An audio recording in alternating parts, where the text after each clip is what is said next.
So a last-ditch effort here, final week of the Missouri legislative session, and the Missouri House passed a bill yesterday to try to help the Chiefs and the Royals stay in Missouri with state subsidies of upwards of $50 million split between both teams. Patrick Touhey is here on KCMO Talk Radio with the Show Me Institute.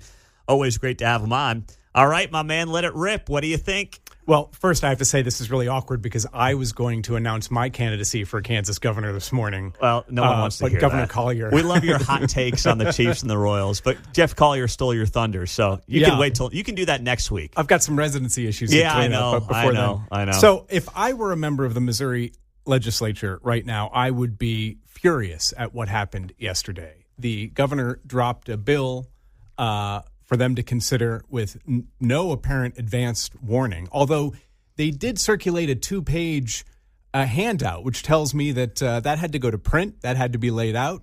So the governor or the people that were supporting this knew days in advance, but the legislature didn't hear about it until yesterday. It passed the House. I am told that some senators didn't even realize what was going on until they heard from the media. Mm-hmm. So it was a last-minute effort.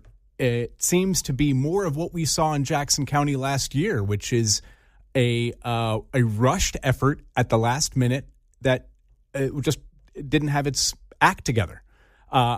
The sources of that one-pager are all the Royals and the Chiefs. And again, what it comes down to is the people of Missouri are being asked to transfer a great deal of taxpayer money to billionaires to do something that doesn't benefit the state. Emotionally, absolutely.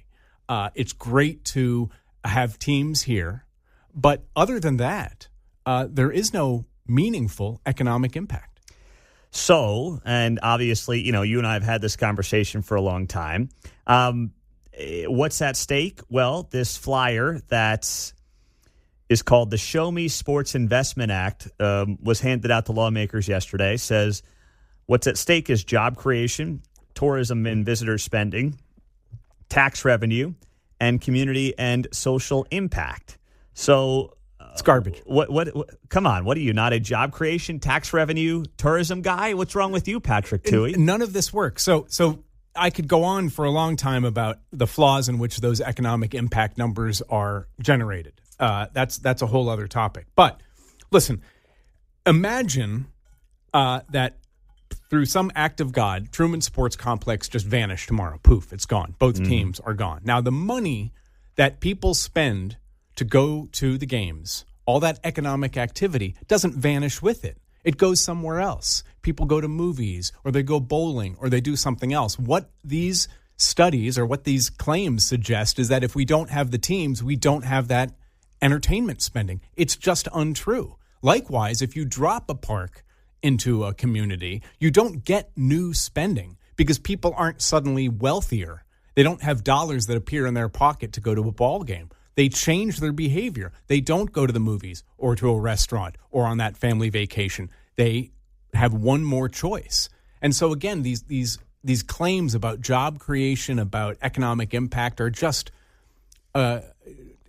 mirages. And it's not just me saying that. There are dozens of studies over the past 30 years, left and right, that say that this is all wasted. And if the governor or proponents of the teams just simply said, hey, we love having them here. We think they're important. We are willing to spend $1 billion just so that they love us back, because clearly they're bottom line organizations. They're just going to go where the money is. But if Jackson County, if Missouri wants to keep them, we have to give them $1 billion. That is a perfectly fine claim. Where they get into problems is where they start saying that there's a benefit to taxpayers. There is no benefit to taxpayers of any of this. Yeah, if they just say it's state pride, Missouri pride, Kansas City pride, right, and there's a cost attached to that in their eyes, make that case, is what you're saying. And I would be against that because I think it's a huge waste of money, but it would be an honest, defensible argument they're making. Yes, I see what you're saying there. Patrick Touhey's with the Show Me Institute on KCMO Talk Radio. But this gets back to the fact that we're here in part because we've got this border war going on, right, where Kansas has the Star Bond offer on the table. But listen, the more I hear about it, the more the numbers from people I know who have crunched them just say the Kansas Star Bond deal just doesn't make any sense. The numbers and the math doesn't possibly work out the way proponents claim it will work out. Right. What John Sherman or any baseball team owner wants is to be able to put their park in a downtown area and then own all the restaurants, the hotels, all the secondary things that people would spend because they want to capture that. Now, right now, you and I go to a Royals game. Maybe we stop at a bar or a liquor store or a grocery store to pick up something to tailgate. We spend that money, but we don't spend it in a way that makes John Sherman wealthier. So he wants to pick up his park. He wants to move it so that you and I go to the bars and restaurants he owns or that pay him rent. He wants to capture all the spending, not just the ticket price. And so he needs to move to a dense area. And then the other thing, you know, the Legends isn't necessarily dense, but you need to vacuum up a huge amount of money, not just from the park, but from the economic activity around it. And places like, I dare say, on Kansas just don't have that density that you need. So what these owners do is they use the team as a way to get even more business development. The team itself doesn't generate enough wealth for them. They need to put it like the Orioles did. They want to develop all around it because that makes them richer. You know what, the Chiefs, I was talking to somebody yesterday who made this point to me, and they said, here's the problem for the Chiefs. Not the problem, but the reason that Arrowhead remaining where it is may be the leader in the clubhouse.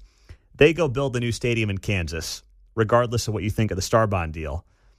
A $4 billion stadium, give or take. That's what these new stadiums seem to be going for. Vegas, crazy, Chicago's having this deal now, and D.C. Maybe it's $3 billion in Kansas City, but either way, we're talking at least $3 billion for one stadium. For the Chiefs, they're not going to become a stadium that's driven by suites. We don't have that Fortune 100 business activity. It's still going to be individuals, season ticket holders, and you can only charge them so much money. Right. And it kind of gets to your point where the Chiefs' business model cannot be what it is for Vegas or for L.A. or for New York, where you have so many Fortune 100 companies who will buy up suites. The suite business is only so big in Kansas City, so you're moving from one place to another, but you can't really get more suite dollars because they don't exist. So what's the point? The point, I imagine, from a team owner's point of view, whether it's the Royals or the Chiefs, is just make as many threats, get as much public funding as you can. And so they'll threaten to move because why not? I mean, again, if I owned a team, why not? If Kansas wants to play the fool, if the Missouri legislature wants to fall over itself throwing money at you, you'd be a fool not to say, hey, I'll consider this, I'll consider that. But ultimately, the economics for the taxpayers, I'm not so concerned about what's good for the Hunt family or what's good for John Sherman. For the taxpayers, these guys are making an awful lot of money, and we ought not be subsidizing them. So, look, I get it. Part of the argument why baseball wants to move downtown is because they do want to get more of that corporate spending, and they think that they can get more of it if they rebuild a park. John Sherman said, actually, in your interview at the park, that the Royals Stadium isn't competitive. Well, what competitive means is that he wants to be able to sell more to corporate, boxes, corporate seats, because businesses get to write that off. So I understand why he wants to do it. My point is just he should be free to do it with his own money. Taxpayers don't need to be playing this game. Yeah. What do you do? I mean, I was looking at some numbers too. Looks like a lot of the newer stadiums are being funded 75% private, 25% public. I know in a perfect world, it's 100% private, 0% public. But it used to be 70s and 80s. Yeah. It was like 100% publicly funded in some cases. So is there ever a balance that's fair? I mean, is there ever anything that makes sense? The closer we get to zero, the better. Yeah. But I wonder, you make me wonder if John Sherman is the last one to figure out that these financing models have changed. It's not 2006 anymore. It isn't 1972 anymore. He's going to have to put up more. The tariffs are only making construction more expensive. And so the last 4 years of inflation, I mean, just that alone. And so I think I've said this on your show before, I suspect we are getting to the point where the Royals re-up for 5 years and maybe another 5 years after that because they are running out of time.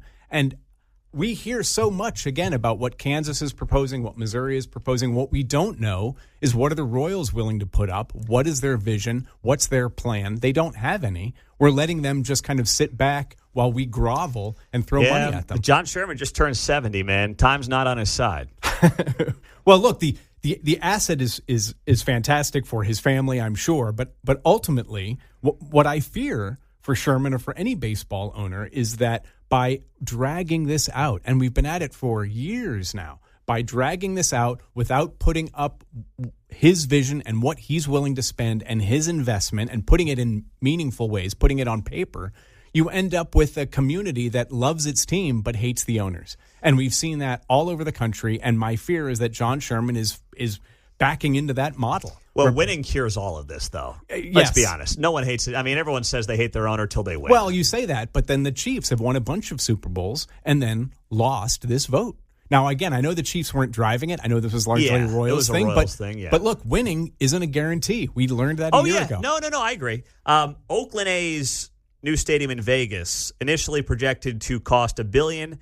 Then it got increased to $1.5 billion. The final price tag has risen to $1.75 billion, and that is just for a baseball stadium.